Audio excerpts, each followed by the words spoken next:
우리가 지금은 비록 힘든 골짜기를 지나가지만 머지않아 이 고난은 지나가고 웃음소리가 넘쳐날 것입니다. 주님의 계획을 기대하며 은혜의 주를 찬양합시다.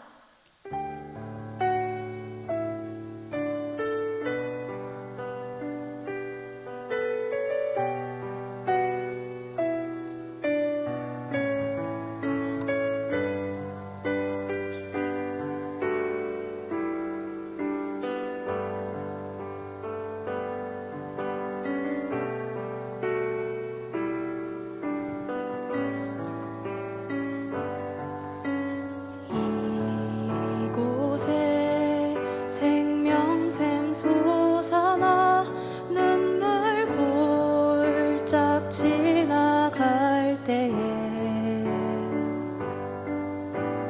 머잖아 열매 맺히고 웃음소리 넘쳐나리라.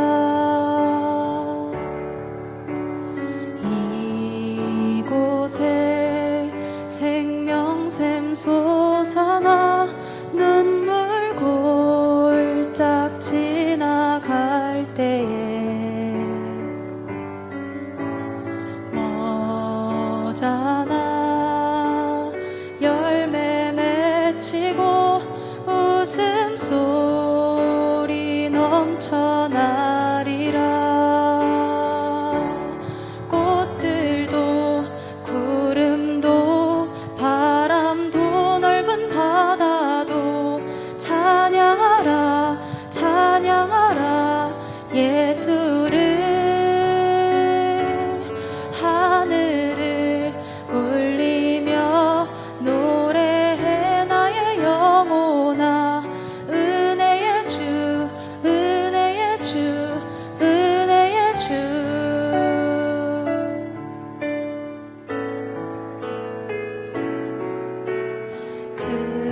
그날에 하늘이 열리고 모든 이가 보게 되리라. 마침내 꽃들이 피고 영광의 주가 오시리라. 꽃들도 구름도 바람도 넓은 바다도 찬양하라 찬양하라 예수를. 하늘을 울리며 노래해 나의 영혼아. 은혜의 주 은혜의 주 은혜의 주. 꽃들도 구름도 바람도 넓은 바다도 찬양하라 찬양하라 예수를. 하늘을 울리며 노래해 나의 영혼아. 은혜의 주 은혜의 주 은혜의 주 은혜의 주 은혜의 주 예수. 우리 함께 헌금 찬양 하나님 앞에 올려드리겠습니다.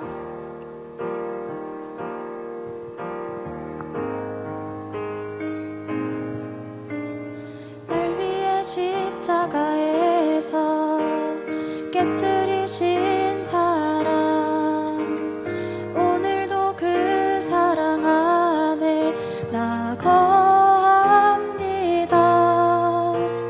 주님의 생명 내 안에 있고 주님의 사랑 날 강권하니 나 오늘도 주께 내 삶을 깨뜨립니다.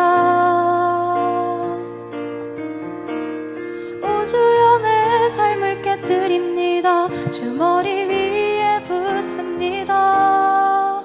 내 모든 삶과 생명을 주님 얻으소서. 오 주여 내 삶을 깨뜨립니다. 주 머리 위에 붓습니다. 주님께라면 아깝지 않습니다.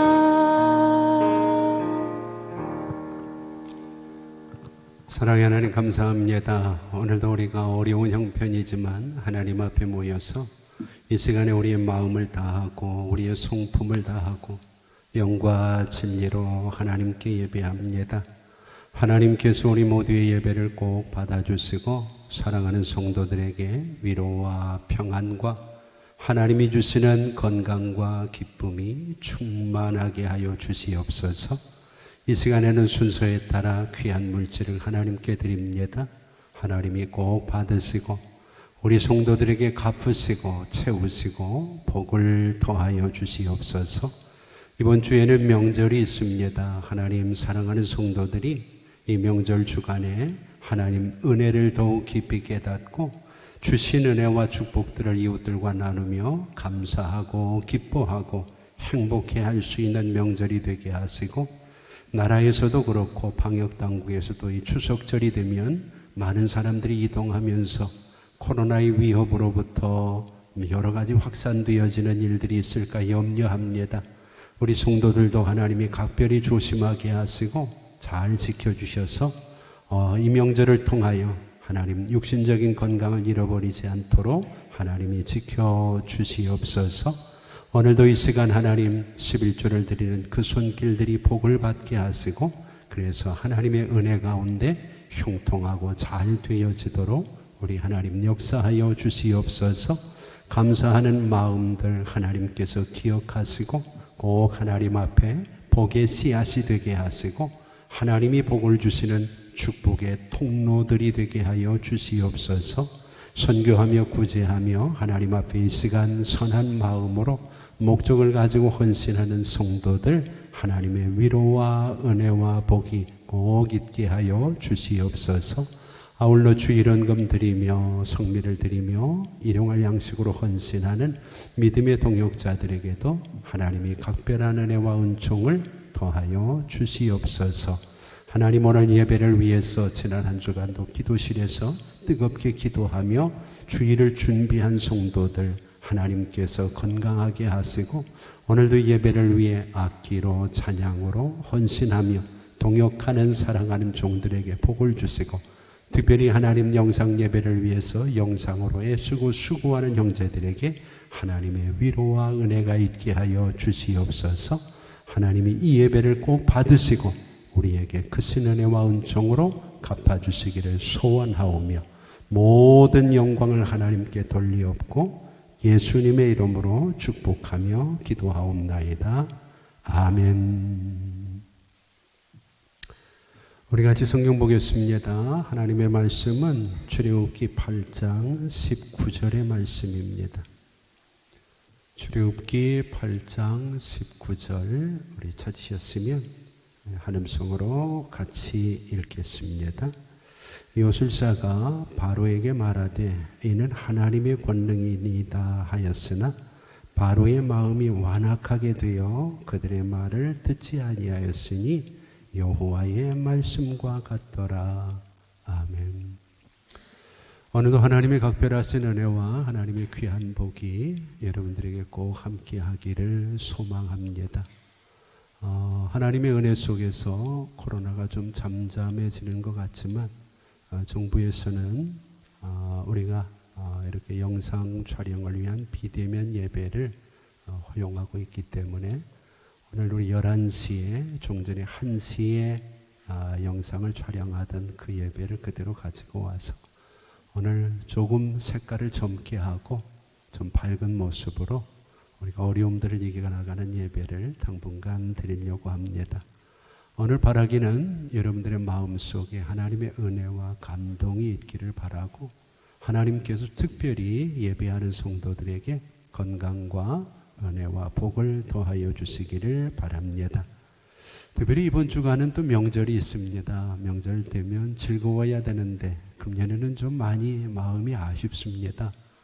코로나 때문에 고향에 못 가시는 분들도 많이 있지만 또 지난번 태풍으로 인해서 어려움도 많았고 또 명절을 앞두고 서해안에서는 또 우리 국민이 총격으로 피살되는, 그래서 온 나라가 어수선한 이런 상황에서 오늘 우리가 명절을 맞게 돼서 아쉽기는 하지만 오랫동안 이 명절을 통해서 하나님이 주시는 은혜와 은총들을 우리가 다시 한번 되돌아보면서 오늘 본문에 나와 있는 말씀을 명절에 우리 신앙하고 함께 좀 연결을 해보면 여러분들에게 분명히 큰 은혜와 감동이 있는 시간이 되리라고 생각합니다.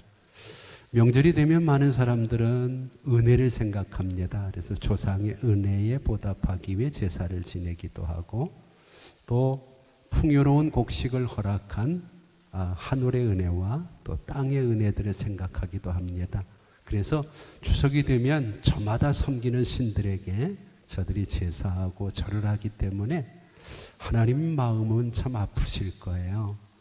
오늘 애굽이라고 하는 나라도 이렇게 우리 못지않게 어쩌면 우리보다 더 많은 우상들이 있습니다.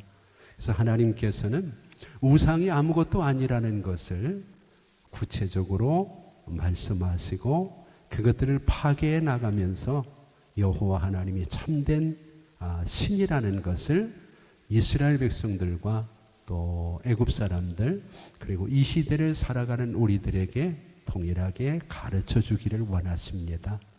오늘 본문에 나와 있는 내용도 마찬가지거든요. 16절부터 19절까지 이 애굽 사람들에게 내린 10가지 재앙 중에서 그 내용이 가장 짧은 부분입니다. 그런데 이 짧은 내용 속에 이번 추석하고 우리의 신앙과 연결되어지는 중요한 내용들이 참 많이 있습니다. 당시 애굽에는 신들이 참 많았습니다. 그래서 우리가 첫 번째 하나님이 애굽을 심판하실 때 나일 강물이 변해서 피가 되게 하는 사건을 통해 신 3개를 정리하죠. 그들이 섬기던 신 3개, 남신 하피, 그리고 여신인 이시스, 그리고 나일강을 관리하고 물의 수질을 관리하는 쿠눔이라고 하는 신들을 하나님께서 이 피로 변하는 나일강을 통해 심판을 하십니다. 그 다음에 하나님께서는 그들이 번성하는 것을 주관하고 있다고 하는 개구리 신의 손을 대시죠. 그래서 그들이 머리는 개구리고 몸 밑에는 사람인 헤케드라고 하는 개구리 신을 섬기는데 하나님께서 그 개구리 신을 심판하십니다. 이 개구리라는 말은 100만이라는 뜻입니다. 100만. 그리고 다른 의미는 무지무지하게 많다 그런 뜻입니다. 그러니까 헤케드는 그들의 자손을 무지무지하게 많이 번성할 수 있도록 허락해주는 그들의 신이라고 그들은 믿었던 거죠. 그런데 하나님이 그들의 신을 정리하면서 결국 애굽의 장자들이 다 죽게 되어지는 끔찍한 일까지 하나님은 역사를 하십니다. 오늘 본문에 나와 있는 내용은 세 번째 그들이 많이 섬기는 신인 땅의 신, 우리로 얘기하면 지신이죠. 지신인 세트라고 하는 신이 있습니다. 그 신을 하나님이 심판하시면서 이 땅의 우상들이 얼마나 헛된 것인가, 너희가 잘못 믿는 것이 얼마나 잘못되어 있는가를 구체적으로 보여주고 있습니다. 그래서 우리도 보면 우리의 주변에 지신발개라는 이 땅신을 섬기는 사람들이 참 많이 있습니다. 어리석은 일이죠. 오늘 땅신이 우리에게 풍요를 주는 게 아니라 하늘의 신이 우리에게 풍요를 주는 게 아니라 풍요는 모든 것을 주관하시는 만군의 여호와에게서 온다는 것을 우리가 잊어서는 안 되겠죠. 그들이 섬기는 이 세트라고 하는 신은 나일강이 홍수 때가 되면 범람을 하거든요. 이때 강 밑에 있는 퇴적물이 같이 범람을 하게 되니까 범람을 하고 난 다음에는 그 땅이 비옥해지는 겁니다. 그래서 비료도 필요 없고 농약도 필요 없고 그냥 곡식을 뿌리기만 하면 많은 것들을 거둘 수 있게 되니까 그것이 바로 세트라고 하는 이 땅신이 그들에게 주는 은혜다. 그렇게 생각을 하고 이제 농사를 거두게 되면 우리처럼 이게 추석을 맞게 되면 그 풍요를 준 그들의 신에게 절을 하고 제사를 지내는데 하나님이 그곳에 오신 거죠. 그래서 그들에게 이야기합니다. 16절 말씀을 보세요. 여호와께서 모세에게 이르시되 아론에게 명하기를 내 지팡이를 들어 땅에 티끌을 치라. 여기 땅이 세트라고 하는 신입니다. 땅의 신. 그리고 티끌이라고 하는 것은 먼지라는 뜻입니다. 여러분 지금은 도로들이 다 아스팔트가 깔려있고 포장이 되어 있으니까 먼지가 눈에 많이 안 보이죠. 근데 예전에 시골에서 자라실 때 혹시 기억이 나시나 모르겠어요. 포장이 안 된 신장로죠. 거기에 차들이 지나가게 되면 온통 앞이 뿌여가지고 아무것도 안 보입니다. 바로 그렇게 뿌연 상태의 그 흙먼지가 티끌입니다.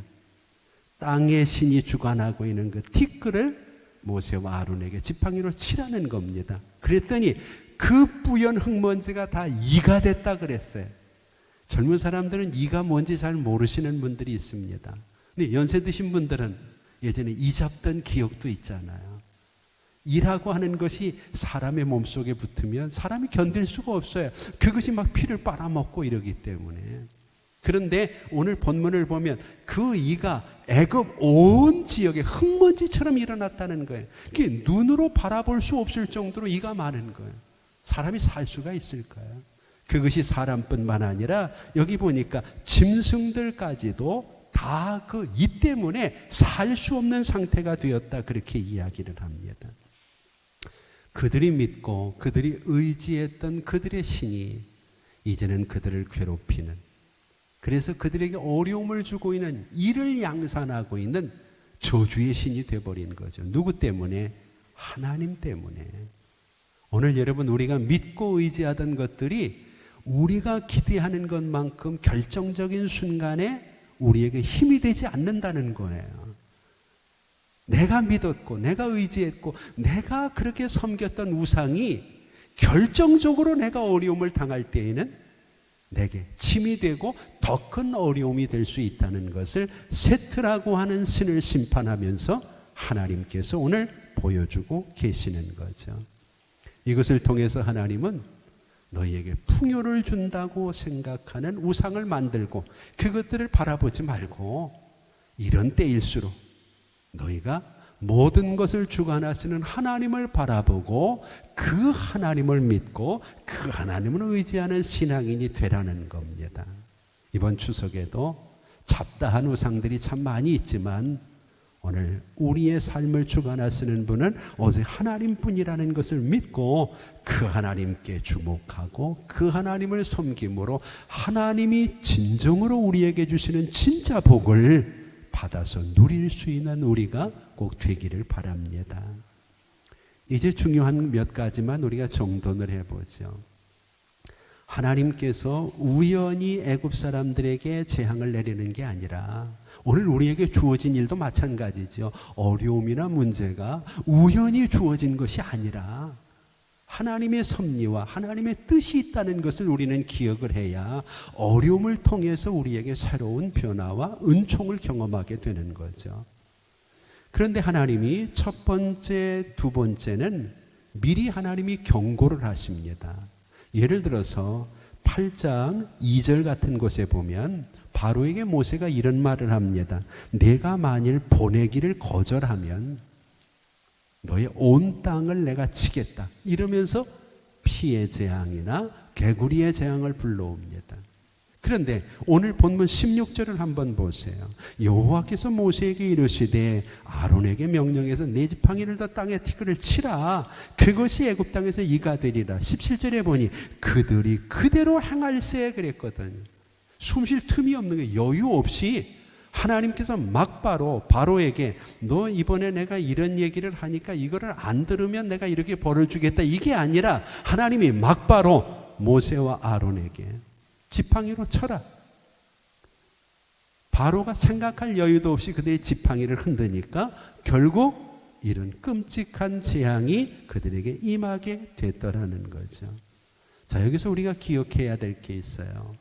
성경은 좀 자세히 보는 게 좋고 깊이 있게 보는 게 좋아요. 10가지의 재앙은 우연이 아니거든요. 그런데 이 재앙들 속에 보면 하나님이 미리 예고하고 이렇게 될 테니까 이렇게 준비를 해라 이러고 하나님이 심판하시는 게 있고, 하나님이 오늘 이번처럼 아무런 예고 없이 갑자기 하나님이 심판하시고 어려움을 주는 경우가 있어요. 우리 인생도 마찬가지잖아요. 근데 그것이 패턴이 있어요. 예를 들어서 오늘 우리가 얘기하는 게 세 번째잖아요. 세 번째와 그리고 여섯 번째와 아홉 번째는 경고가 없어요. 재미있죠? 아이들이 좋아하는 게임 중에 369 게임이 있습니다. 기억을 하시기가 쉬울 거예요. 369. 세 번째, 여섯 번째, 아홉 번째는 경고가 없어요. 그런데 첫 번째, 두 번째, 네 번째, 다섯 번째, 그리고 일곱 번째, 여덟 번째는 경고가 있어요. 자, 그러면 왜 하나님이 경고를 하시기도 하고 경고를 하지 않기도 하시느냐? 그러면 경고가 없는 재앙이 있기 바로 직전의 사건을 보면 돼요. 우리가 아는 것처럼 바로가 개구리가 많아지게 되니까 그 개구리 때문에 숨을 쉴 수가 없는 거예요. 그래서 모세에게 기도를 부탁하잖아요. 그때 바로가 한 말이 있어요. 만약에 너희의 기도를 하나님이 들으시고 개구리를 물리쳐 주시면 내가 원하는 대로 내 백성을 다 보내겠다. 그래서 광야에 나가가지고 하나님께 제사 지내게 하겠다. 하나님이 진짜 신이라는 걸 내가 인정하겠다는 거예요. 근데 여러분들이 아시는 것처럼 모세가 기도를 하니까 개구리들이 다 나와가지고 모여서 죽어서 산처럼 쌓였어요. 그것이 썩으니까 더운 날씨에 냄새가 나가지고 견딜 수가 없는 거예요. 그런데 하나님께서 그 냄새를 제거하시죠. 그래서 지난 시간에 우리가 함께 이야기했던 주제가 숨을 쉴 수 있게 되었음을 보고거든요. 숨통이 트이니까 마음이 달라진 거예요. 숨을 쉴 수 없을 정도로 어려울 때에는 뭐만 해주면, 이 문제만 해결해 주면 내가 하나님을 섬기겠다. 하나님이 원하시는 대로 내 백성 다 보내겠다. 숨을 쉴 수 있게 되고 한숨 돌리게 되니까 마치 화장실 갈 때하고 올 때의 마음이 틀리다는 이야기처럼 약속을 뒤집는 거예요. 하나님이 가장 싫어하는 사람 중에 하나가 약속을 안 지키는 사람. 하나님이 얼마나 약속을 중요하게 여기시는가 하면 성경 전체의 이름이 약속이라는 뜻이에요. 그래서 신약 새로운 약속이라는 거예요. 오신 메시아에 대한 약속. 구약 오래된 약속이라는 거예요. 오실 것이라는 예수에 대한 오실 것이라는 약속을 한 책이에요. 그래서 성경의 이름 자체가 하나님의 약속이거든요. 신약 구약.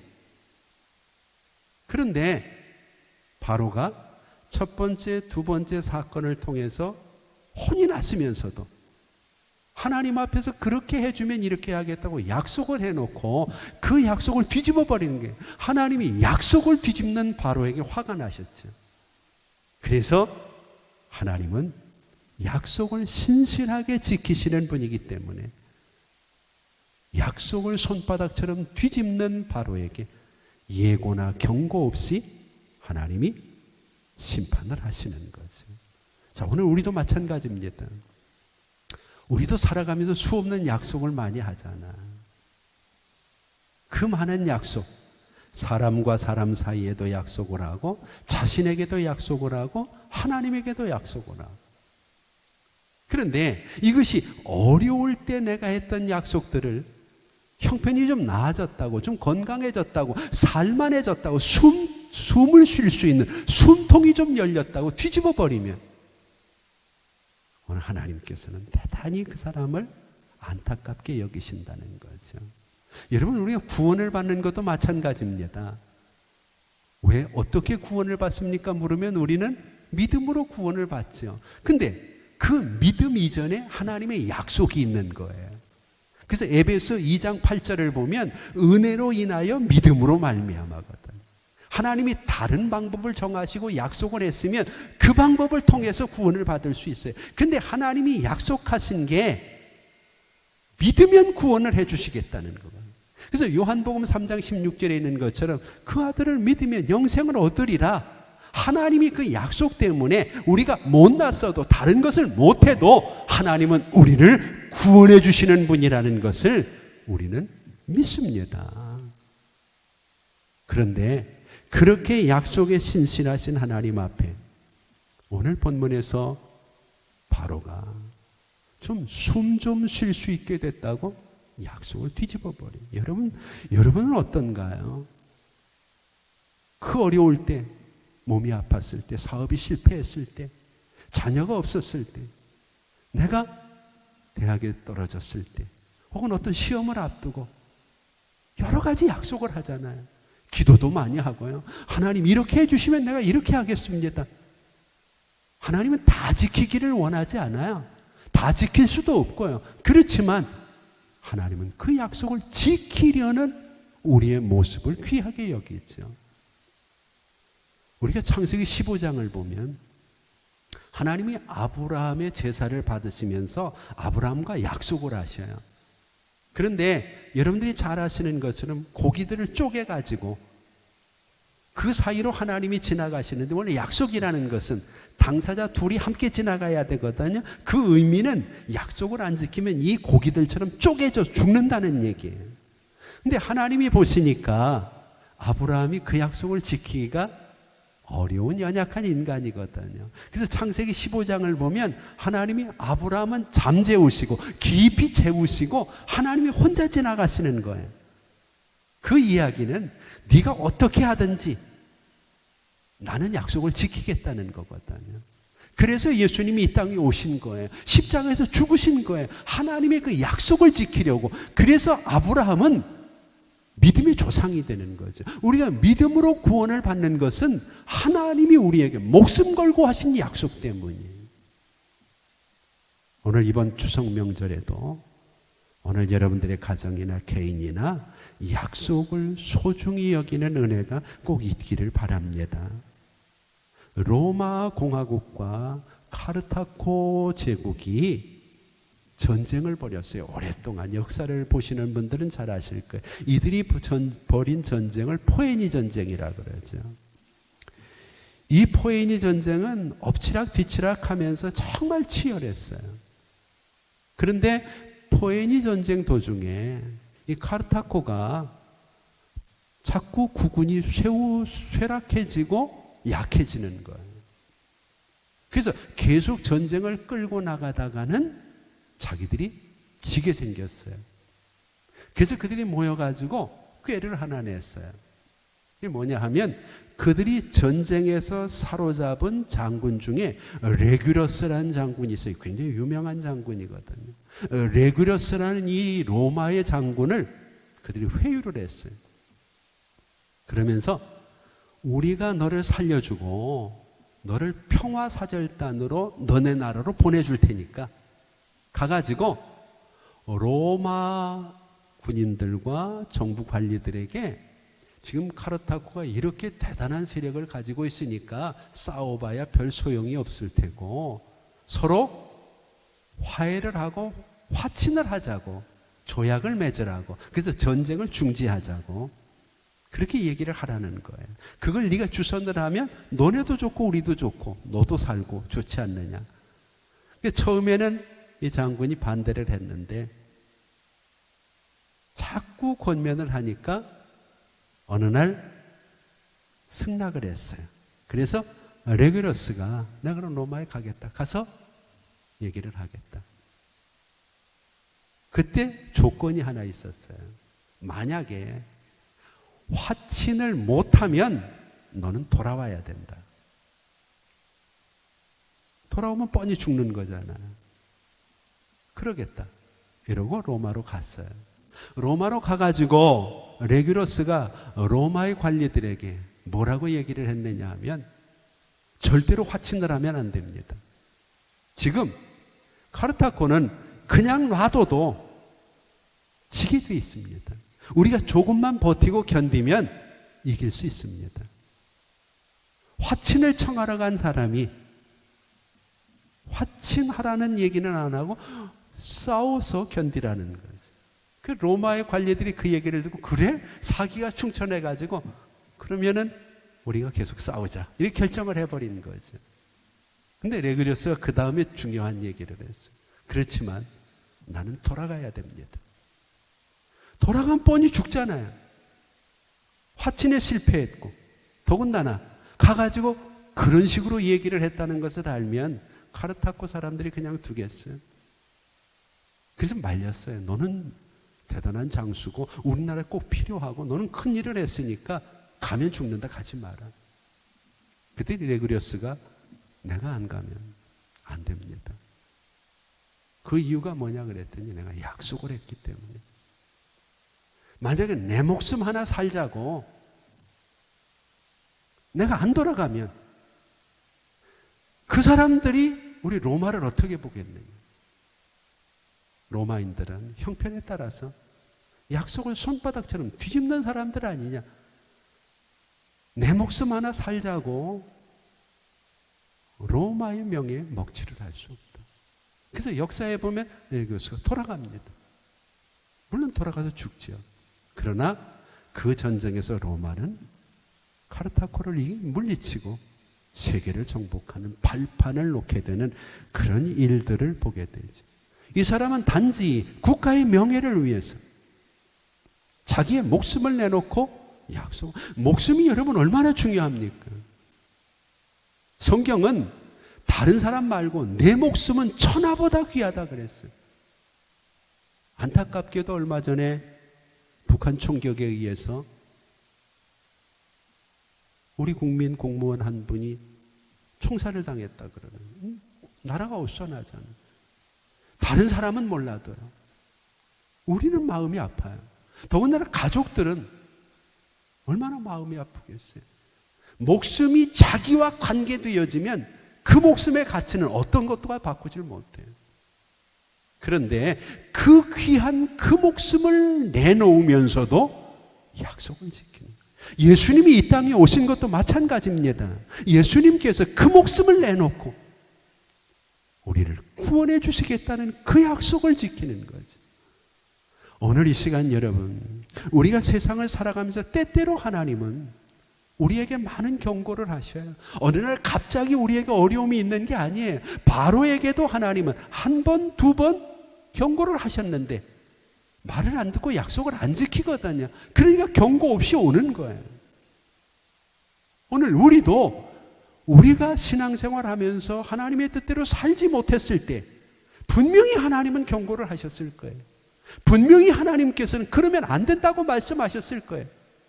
그런데 그 하나님의 말씀을 내가 무시하고 조금 숨통이 트였다고 내 마음대로 하기 시작하면 하나님께서는 그 다음에는 예고 없이 들어올 수 있다는 것을 우리에게 보여주는 거죠.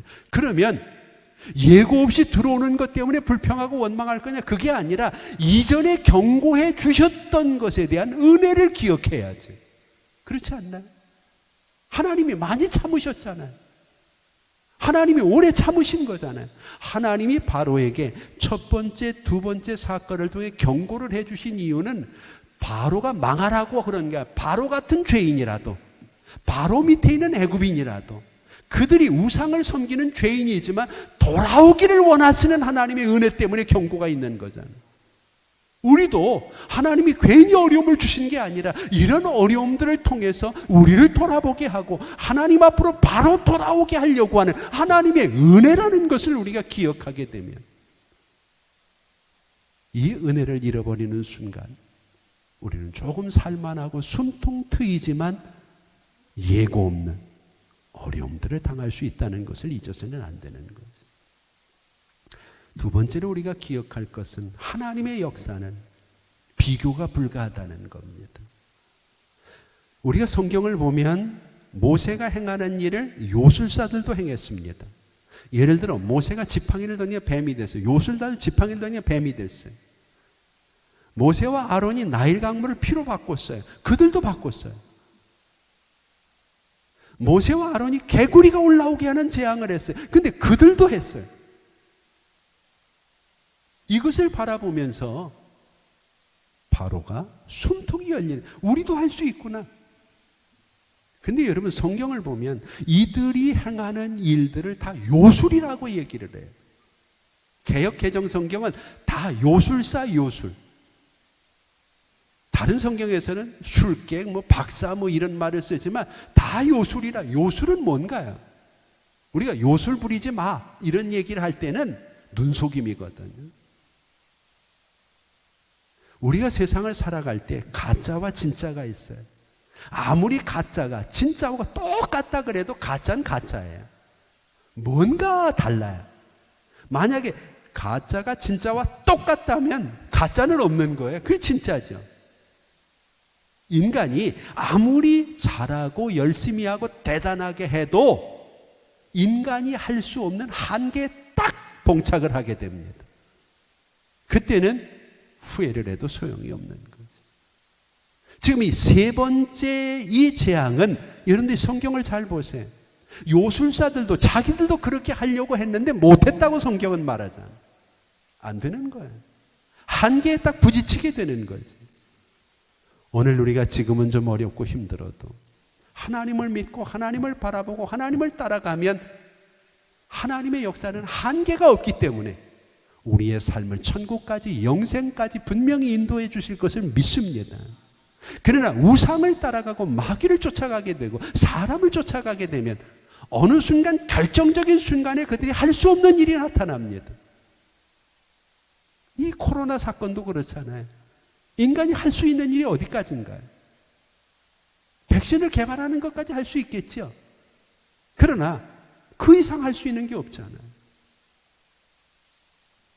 마귀가 할 수 있는 것도 마찬가지예요. 욥을 시험할 때 하나님께서 마귀에게 하나는 허락을 안 해요. 그게 생명을 손대는 일이죠. 마귀는 하나님이 허락한 거기까지만 할 수 있는 거예요. 세상의 어떤 것도 하나님이 허락하지 않은 그 이상을 할 수는 없는 거예요. 오늘 본문에서 요술사들은 그 한계를 우리에게 보여주고 있는 거죠. 자, 그러면 우리가 가짜와 진짜를 어떻게 구분할 수 있느냐? 예수님 시대에 가장 큰 가짜가 바리새인이거든. 성전 안에 있었어요. 하나님께 제사하고요, 기도하고 11조 드리고 열심을 내던 사람들이었어요. 근데 예수님은 신랄하게 그들을 가짜라 그러셨거든. 그리고 심지어 세례 요한은 독사의 새끼라 그랬어요. 그러면 그들의 차이가 뭐냐는 거예요. 요술사들과 모세의 차이가 뭐예요? 바로와 아론의 차이가 뭐예요?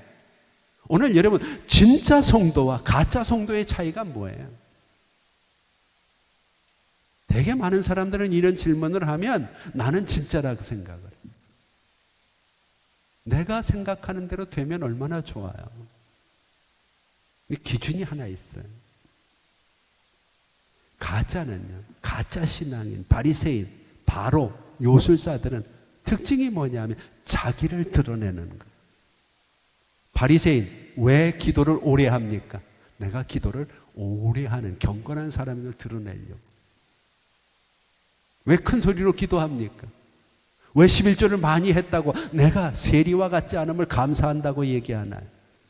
나를 드러내는 거예요. 요술사들이 그 요술을 통해 누구를 드러내나요?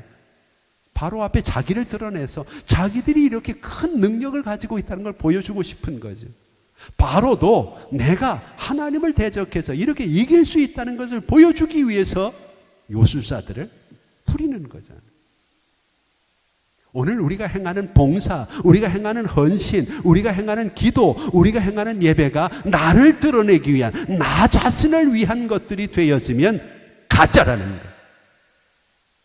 모세는 어떤가요?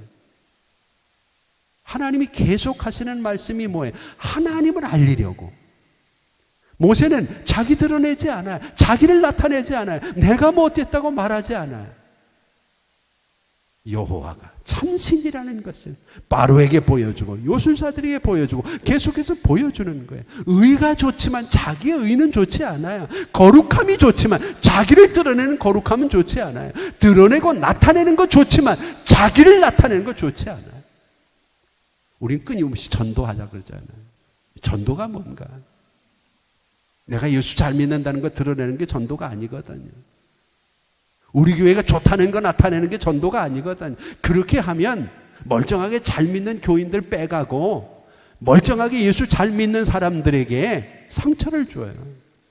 전도는 나 같은 사람도 쓰시는 하나님을 드러내는 거죠. 나 같은 사람에게도 역사하시는 그 하나님을 보여주는 거죠. 이번 명절에도 여러분들이 믿지 않는 사람들을 만나면 나를 보여주지 말고 내 속에서 나를 변화시키고 계시는 그 하나님을 보여드리고 그 하나님의 사랑을 나타낼 수 있는 은혜가 있기를 바라요. 이게 진짜 신앙인이고 하나님은 이런 사람들을 통해서 역사하고 계시는 거죠. 성도가 이 본질을 잃어버리면 안 돼요. 교회가 이 본질을 잃어버리면 안 돼요. 오늘 우리가 하나님을 드러내려고 하는, 하나님을 나타내려고 하는, 하나님께 영광을 돌리려고 하는 이것을 잃어버리는 순간 성경은 너는 외식하는 자다, 바리새인이다. 네가 아무리 뭔가를 이야기해도 한계에 봉착할 수 없는 인생이라고 분명히 얘기합니다. 내 본질에 하나님이 있는가를 돌아봐야 어려움을 통해서 우리의 신앙은 발전을 하게 되죠. 자, 이제 마지막으로 가장 중요한 부분입니다. 오늘 제목이 손가락만으로도 그런 얘기. 이게 뭐 본문하고 무슨 상관이 있나 그렇게 생각하시는 분들이 있을 거예요.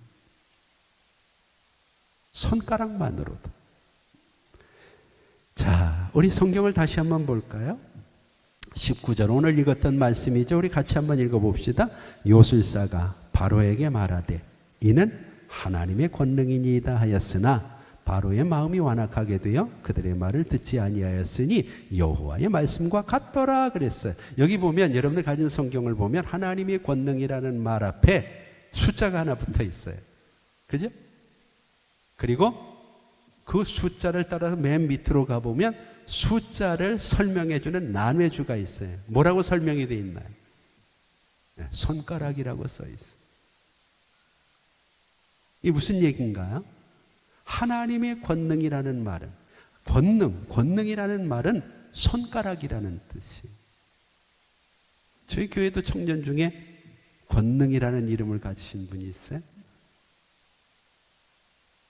알고 지었는지는 잘 모르겠는데 하나님의 손가락이 되기를 원하는 아주 좋은 이름이에요.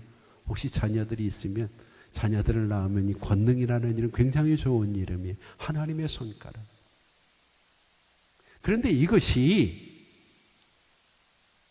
모세의 고백이 아니라는 거예요. 바로의 밑에서 우상을 섬기는 요술사들의 고백이에요.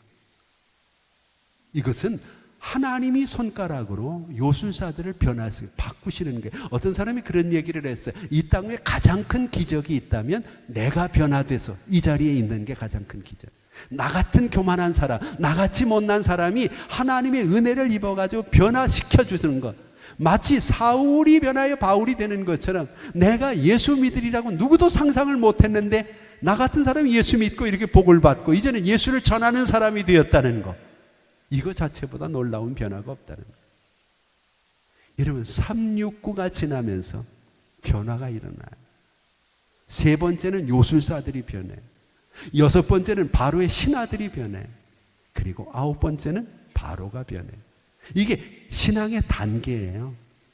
근데 그냥 우리는 10가지 재앙이 뭐 있다더라 이렇게 지나가면 안 돼.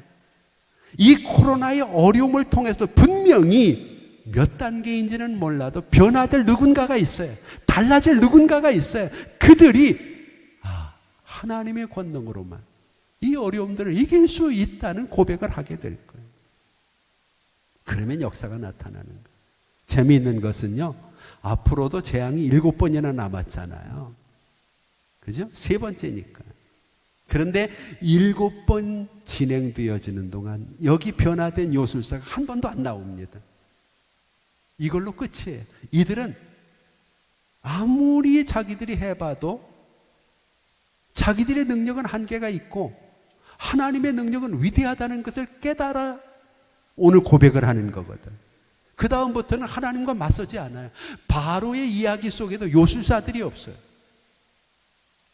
그들이 고향으로 돌아갔든지 아니면 하나님 앞으로 돌아왔든지 오늘 본문에 고백을 하잖아요.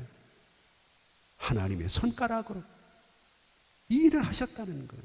손가락만으로도 하나님은 이렇게 놀라운 일을 하실 수 있는 분이라는 것을 하나님은 다른 사람이 아니라 모세의 입이 아니라 이스라엘 사람들의 입이 아니라 요술사들의 입을 통해서 고백하게 하시는 것을 보게 됩니다.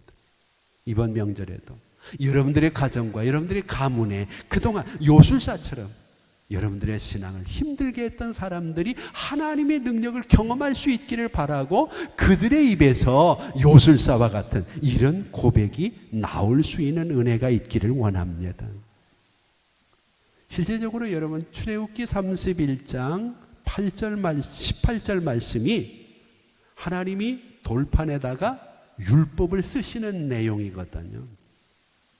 그런데 새번역 성경이나 킹 제임스 번역본에 보면은 이때 하나님의 권능을 하나님이 그 돌판에다가 두 개의 돌판에다가 율법을 하나님이 써내려 가시거든요.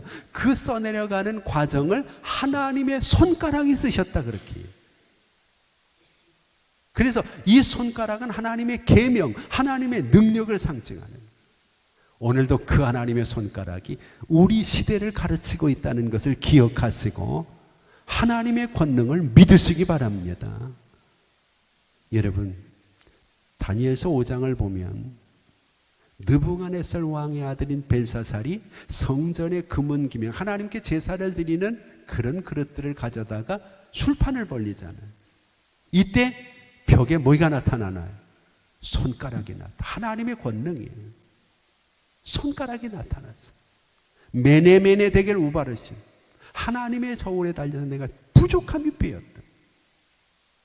그때 벨사살이 변화됐다면 오늘 요술사들처럼 달라졌다면 아마 역사는 달라졌겠죠. 안 달라졌거든요. 바로처럼 인간의 한계를 느끼지 못하고 계속 교만했거든요. 그 밤에 벨사살의 바벨론이 무너지고 메대의 왕인 다리오가 등장을 하루도 안 지났어요. 하나님의 손가락이 글씨를 쓰고 그 밤에 바벨론이 망하는 거예요. 그리고 인류 역사에 어디에도 바벨론의 유적이 없어요. 다 땅속으로 들어가 버렸어요. 흔적도 없이 사라진. 그 당시 바벨론은 세계를 지배하던 나라잖아요. 하룻밤에 망해버린 거예요. 하나님의 손가락이 이렇게 무섭다는 것을 우리가 잊어서는 안 됩니다. 오늘 여러분, 요술사가 될 건지 바로로 남을 건지. 요술사들은 세 번째 재앙으로 끝나는 거예요. 왜? 그들이 한계를 느끼고 이것은 여호와의 권능이라고 고백하는 순간 더 이상 하나님께서 그들의 삶을 문제 삼지 않잖아요. 근데 바로는 어떤가? 인정하지 않거든요. 그 어려움 속에서도 또 자기 주장을 얘기하거든. 사람이 자기의 잘못을 인정하고 하나님의 능력을 인정한다는 거 쉬운 일 아니에요. 근데 여러분들은 했잖아요. 요술사도 했다고요. 근데 바로는 안 하잖아요. 하나님께서 절대로 포기하지 않아요. 그 바로를 징계하시고 심판하시고 결과적으로 바로는 끝까지 하나님의 징계를 받고 다 잃어버리는 끔찍한 왕이 되어버리고 마는 거죠. 이제 우리는 선택을 해야 됩니다. 우리의 인생을 돌아보고 이 어려움 앞에서 나의 잘못된 부분, 나태한 부분들을 인정하고 변화되는 사람이 될 건지, 이 어려움 때문에 더 단단해지고 끝까지 진리를 호도하고 내 주장만 내 입장만 내세우며 하나님께 원망하고 불평하고 왜 나한테 이런 어려움을 주십니까? 이러다가 또 다른 어려움에 휩쓸릴 것인지. 하나님은 누구든지 하나님 앞에 변화되어 돌아오는 사람을 감싸주시고 품어주십니다. 우리에게 주어진 이 코로나의 위험이 하나님과의 거리가 더 가까워지는 시간이 됐으면 좋겠어요. 바로처럼 고집 세우고 하나님을 원망하고 불평하다가 어차피 우리 힘으로 안 되는데 뭘 더 할 수 있겠어요? 하나님은 손가락만으로도 이런 엄청난 역사를 일으킬 수 있는 능력 있는 분입니다. 그 하나님이 오늘도 우리 시대를 향하여 손으로 가르치고 계시다는 것을 잊어서는 안 되죠. 어떤 사람이 그런 수필을 썼더라고요. 그 사람이 그래서 왜 우리의 손가락, 여러분 손가락을 한번 보세요. 손가락이 모두 몇 개인가요? 혹시 잘려진 분이나 더 있는 분은 몰라도 10개입니다. 왜 손가락이 10개냐? 그분은 그렇게 썼더니 여러분들은 왜 10개일까? 작게 가장 편하니까 하나님이 알아서 해주셨겠지. 편리한 대로 하면 등에도 또 손이 있고 이러면 좋은데 하나님 그러지 않았잖아요. 근데 그분은 이렇게 해석을 하더라고요. 엄마 뱃속에 아이가 들어서 엄마 없이는 살 수 없잖아요. 그래서 매달 엄마의 은혜가 고맙다. 이거 성경적인 얘기 아니에요? 엄마 은혜가 고맙다. 내가 이만큼 크니까 더 고맙다. 더 고맙다. 이렇게 매달 하나씩 손가락을 꼽다 보니까 10개가 됐더라는 거예요. 그분이 뭐 의학적으로 과학적으로 그런 얘기는 아니지만 의미는 굉장히 있잖아요. 이번 명절에 우리에게 하나님의 손가락을 생각하게 하신 그 하나님이 하나하나 하나님의 은혜를 꼽아가면서 세트가 아니라 여호와 앞에 감사하고 변화되어지는 놀라운 은혜가 나로부터 우리 가족과 가문들에게 퍼져갈 수 있는 명절이 꼭 될 수 있기를 제발 나 드러내고 나 나타내려고 하지 말고 하나님 드러내고 하나님께 영광 돌리고 하나님을 알리려고 하는 모세 같은 신실한 하나님의 사람들이 어려움 속에서도 우리의 믿음이 더해지는 은총이 꼭 있기를 주의 이름으로 축복합니다.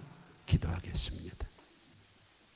이제는 우리 주 예수 그리스도의 은혜와 우리 아버지 하나님 극진하신 사랑하심과 성령님의 감화, 감동, 위로, 교통하심이 오늘 명절을 앞두고 하나님 손가락만으로도 애굽을 초토화시킬 수 있는 능력이 있다는 것을 기억하고 오늘 여호와의 권능 앞에 이것은 하나님의 권능이라 하나님의 손가락이라 고백하는 바로 요술사들처럼 우리에게 주어진 이 어려움 헤쳐나갈 수 있는 방법은 하나님뿐이라고 하나님의 능력뿐이라고 하나님 손가락뿐이라고 고백하며 나를 드러내기보다 하나님을 드러내며 믿음으로 승리하며 살기를 소망하는 사랑하는 우리 성도들 머리 위에 명절을 통하여 하나님 앞에 받은 은혜에 감사하며 하나님께 영광 돌리기 원하는 이 민족들 위에 이제부터 영원토록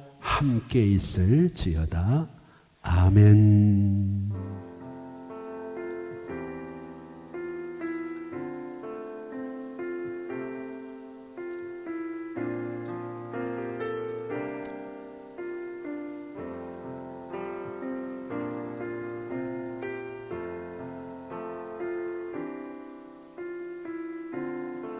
오늘도 어려운 가운데 우리가 모였습니다. 하나님의 은혜 가운데 한 주간도 건강하시고 또 건강하시기를 바라고 하나님 은혜 가운데서 우리가 명절 잘 보내고 우리가 다음 주에 건강한 모습으로 하나님 앞에 모일 수 있기를 바랍니다.